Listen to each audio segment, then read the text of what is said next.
వెంటనే అటువంటి ఆ ఘటనకు పోయిన వాళ్ళందరినీ కూడా ఎవరెవరు పోయారు అని చెప్పి ఆధారాలు చూసి అక్కడ ఉన్న సీసీ కెమెరాలో అక్కడ ఉన్న ఒక్కొక్క సెల్ ఫోన్ లొకేషన్స్ ఇవన్నీ ఆధారాల మేరకు చూసుకొని ఎవరెవరైతే పోయారో వాళ్ళందరినీ కూడా 41A ఇచ్చి వాళ్ళందరినీ కూడా అరెస్ట్ చూపించి కోర్టులో ప్రొడ్యూస్ చేయడం కూడా జరిగింది.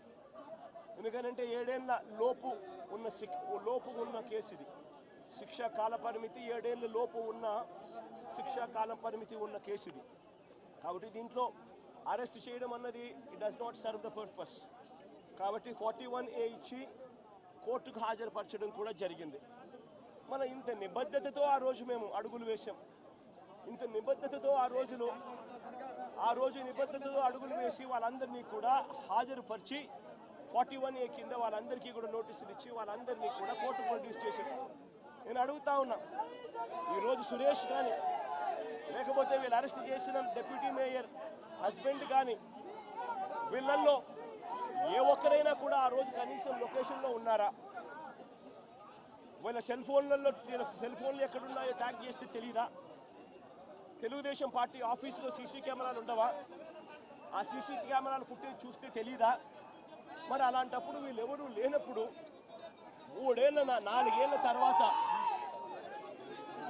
ఏళ్ల తర్వాత జరిగిన ఘటనలో మీరు ఇష్టం వచ్చినట్టుగా ఇప్పుడు మళ్ళీ దాన్ని తవ్వి దాంట్లో ఫాల్స్ విట్నెస్లని జోడు చేసి దాంట్లో ఉన్న వాళ్ళందరినీ భయపడిచి ప్రలోభాలు పెట్టి వాళ్ళతో లేనిపోని పేర్లన్నీ రాయిచ్చేసి మీ ఇష్టం వచ్చినట్టుగా నువ్వు అరెస్టులు చేయడం మొదలు పెడతా ఉన్నావు. రాష్ట్ర వ్యాప్తంగా కూడా ఇదే జరుగుతూ ఉంది. ఈ ఒక్క కేసే కాదు, ఇదే మాదిరిగానే రాష్ట్ర వ్యాప్తంగా కూడా జరుగుతూ ఉన్నాయి. పోలీసులు ఏ స్థాయికి దిగజారిపోతా ఉన్నారు అనంటే అటువంటి పాత కేసులలో కావాలని వీళ్ళే తప్పుడు సాక్ష్యాలు క్రియేట్ చేస్తూ ఉన్నారు. విట్నెస్లను వీళ్ళే బెదిరించి వీళ్ళే ప్రలోభపెట్టి వీళ్ళే తప్పుడు పేర్లు ఇరికిచ్చి వీళ్ళే కేసుల్లోకి తీసుకొచ్చే కార్యక్రమం చేస్తూ ఉన్నారు. నేను అడుగుతా ఉన్నది ఒకటి, ఒక తప్పుడు సాంప్రదాయానికి మీరు నాంది పలుకుతా ఉన్నారు. ఇదే గన కొనసాగితే నేను చెప్తా ఉన్నా, మీ ప్రభుత్వం ఎల్లకాలం ఉండదు. మీ ప్రభుత్వం ఎల్లకాలం ఉండదు.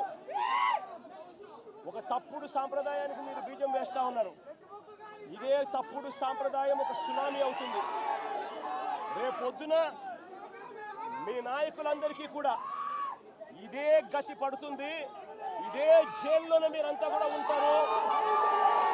ఇది కూడా గమనించుకోండి అని చెప్తా ఉన్నా. ఒక తప్పుడు సాంప్రదాయానికి మీరు నాంది పలుకుతా ఉన్నారు. ఒక తప్పుడు పద్ధతికి మీరు నాంది పలుకుతా ఉన్నారు. మార్పు తెచ్చుకోకపోతే మాత్రం రెడ్ బుక్లు మీరు ఒక్కరే పెట్టుకుంటారని చెప్పి మీరు అనుకుంటున్నారేమో. రెడ్ బుక్ పెట్టుకోవడం అన్నది చాలా సులభమైన పని. రెడ్ బుక్ పెట్టుకోవడం అన్నది చాలా సులభమైన పని. నేను మనం మీ విలేకరు కృష్ణకి చెప్పి, కృష్ణ నువ్వు ఒక రెడ్ బుక్ మెయింటైన్ చేయంటే కృష్ణ కూడా మెయింటైన్ చేస్తాడు ఒక రెడ్ బుక్. నీ పేరేం పేరన్నా? రవికి చెప్పి, రవి నువ్వు ఒక రెడ్ బుక్ మెయింటైన్ చేయ రవి అని అంటే రవి కూడా మెయింటైన్ చేస్తాడు.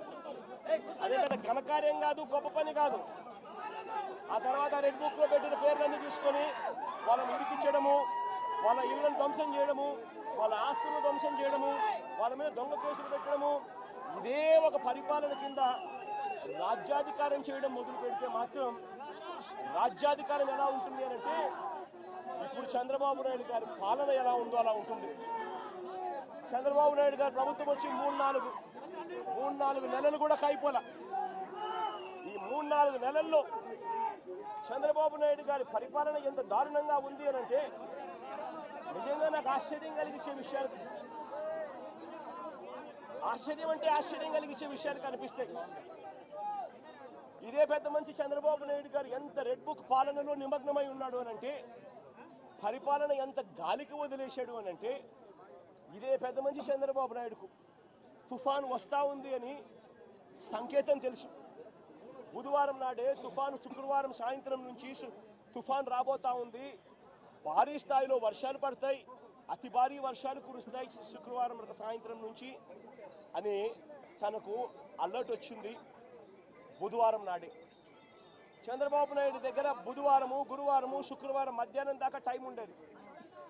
కానీ చంద్రబాబు నాయుడు గారు అనే వ్యక్తి ఎంతగా ఈ మనిషి రెడ్ బుక్ పాలన మీద ధ్యాస పెడతా ఉన్నాడు తప్ప ప్రజల మీద, ప్రజల అగసాట్ల మీద ధ్యాస పెట్టడం లేదన్న దానికి ఇదే నిదర్శనం.